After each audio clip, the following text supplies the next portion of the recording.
Why do hauntings happen? Is it just a thought process? Why do hauntings happen? Is it just a thought process? Hauntings are the entities which have died, or rather left the body on this particular dimension, but have not left it for another dimensional frequency where one normally would find oneself, because they don't realize that they have dropped the body, and they stay in the environment in which they have lived previously, even going to work and finding nobody is talking to them. And there has to be some kind of Samaritans on the inner planes that eventually find these beings and help them through a process to take them to the dimension which they are supposed to be involved in. When people are depressed or open themselves up with drugs, are repositories for some of these floating entities that have no home and want to find themselves in a body once again. And several of us here have had that experience at Grimstone. Who was there with Mad Mike? You were? Yeah. Yes, you. I knew, yes. There was a fellow who behaved all his life in very strange ways. His wife said he did a lot of bizarre things that he didn't want to do, and he didn't know why. And at the end of a very powerful mantra session, when everybody was in a samadhi-like state, I said, "Feel your soul." And suddenly a voice came out of this guy going, "No!" And just about everybody had a heart attack. And I opened my eyes, and he was twisted with his head on the floor and his face like a gargoyle. And immediately I knew that this was a case of possession. And I'd never seen a case of possession before. In my psychotherapy work, I'd seen manic depressives, I'd seen primal scream, I'd seen schizophrenia, but I didn't really believe in possession. But I knew immediately that he was possessed. And I had a tremendous power rise up in me, and I walked over like a biblical patriarch and said, "Leave this body." And another voice, not his, came out saying, "But I don't know where to go. I've been here a long time." And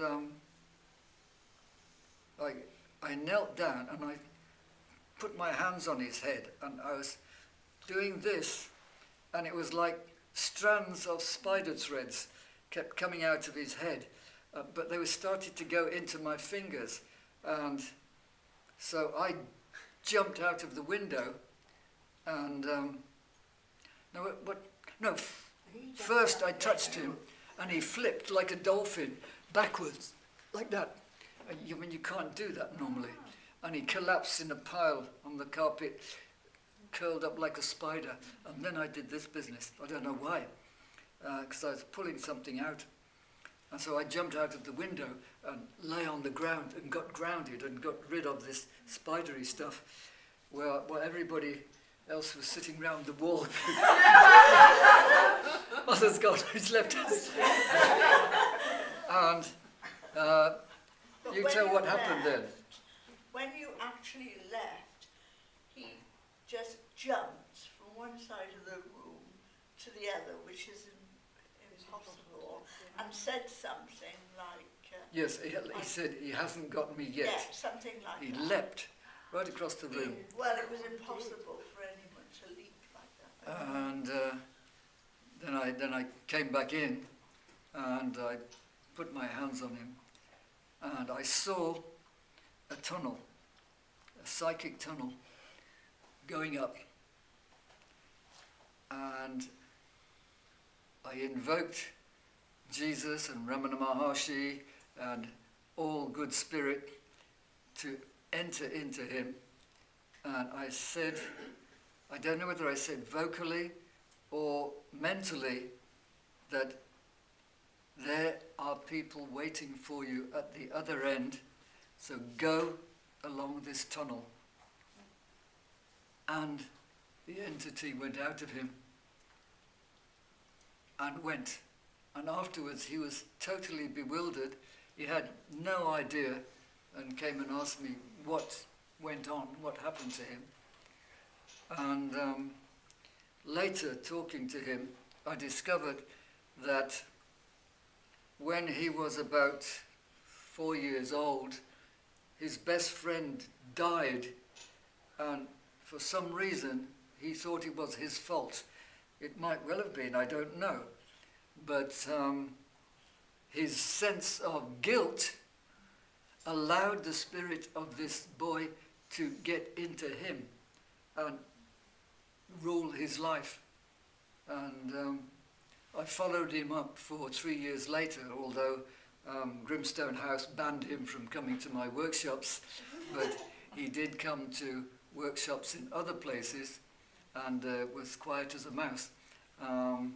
And talking to him, I discovered this is what happened, and this entity came into him. And his wife said after that that he was free and he never had any more of that problem. So somehow I seem to have intuited how to exorcise someone in that condition. So things do hang about in this plane, especially if the family doesn't let go of them.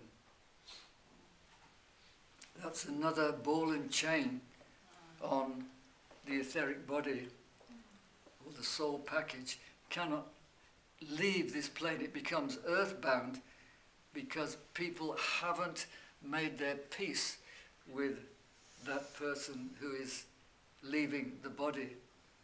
And the best thing to do, even if it's too late, you think, and you haven't said your goodbyes, or you haven't said what you felt you ought to have said to that person, whether it's all your anger or your love or whatever, to say it vocally to that person who is still on the way out, and to completely unburden yourself of everything that you had to do with that person. Otherwise, it will stick in you and it will stick in their field of energy. So it's very important, and that's why Om Triambakam is also a very good thing to help them to move on. And at the end of saying all that you need to say to them, then wish them bon voyage, and that they must continue out on their own voyage. And you cleanse your heart of them and don't hang on to them anymore. Otherwise, you will be in trouble in another dream life by your attachment to that person.